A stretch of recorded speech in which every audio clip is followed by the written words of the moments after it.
வணக்கம். சோளம் களம் செய்திகளுக்காக செய்தி வாசிப்பவர் வித்யா.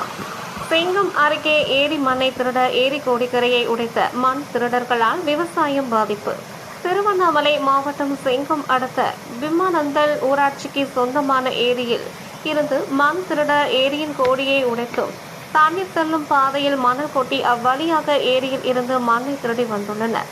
தற்போது செங்கம் சுற்றுவட்டார பகுதிகளில் பருவமழை பெய்து வருவதால் ஏரிக்கு நீர்வரத்து அதிகரித்து ஏரி முழு கொள்ளளவை எட்டுவதற்குள் ஏரியில் இருந்து தண்ணீர் வெளியேறி விவசாயம் செய்துள்ள நிலங்களுக்குள் அதிக அளவு தண்ணீர் வந்து நெற்பயிர்கள் நீரில் மூழ்குவதைக் கண்டு அதிர்ச்சி அடைந்த விவசாயிகள் ஏரியின் கோடிக்கரைக்கு சென்று பார்த்தபோது ஏரியின் கோடிக்கரை உடைக்கப்பட்டுள்ளதைக் கண்டு அதிர்ச்சி அடைந்தனர். இந்த ஏரியில் நிரப்பும் நீரை நம்பி அப்பகுதி விவசாயிகள் சுமார் 1000 ஏக்கர் வரை விவசாயம் செய்து வந்த நிலையில் ஏரியின் கோடிக்கரை உடைக்கப்பட்டுள்ளதால் தற்பொழுது முழுமையாக விவசாயம் செய்ய முடியாமல் தவித்து வருகின்றனர். மாவட்ட கனிம வள அதிகாரிகள் மற்றும் பொதுப்பணித்துறையினர் உரிய நடவடிக்கை எடுத்து ஏரியின் கோடிக்கரையை உடைத்த மர்ம நபர்கள் மீது நடவடிக்கை எடுக்க வேண்டும் என பாதிக்கப்பட்ட விவசாயிகள் கோரிக்கை விடுத்துள்ளனர்.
நெல் பயிரை கூட வந்து தூக்கி நோட்டுமா? எல்லாம் நெல் பயிர் வேணா பிடிக்கி நோட்டுமா?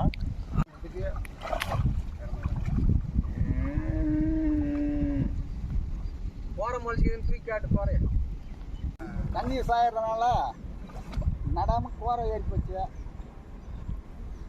என்ன பண்ணுறதுன்னு தெரியல. இந்த வருஷம் இது கவர்மெண்ட் பார்த்து கட்டி கொடுப்பாங்களா என்ன பண்ணுவாங்கன்னு ஒன்றுமே புரியல. போன வருஷமா இந்த இடமெல்லாம் பயிர் வைக்க நின்று போச்சு.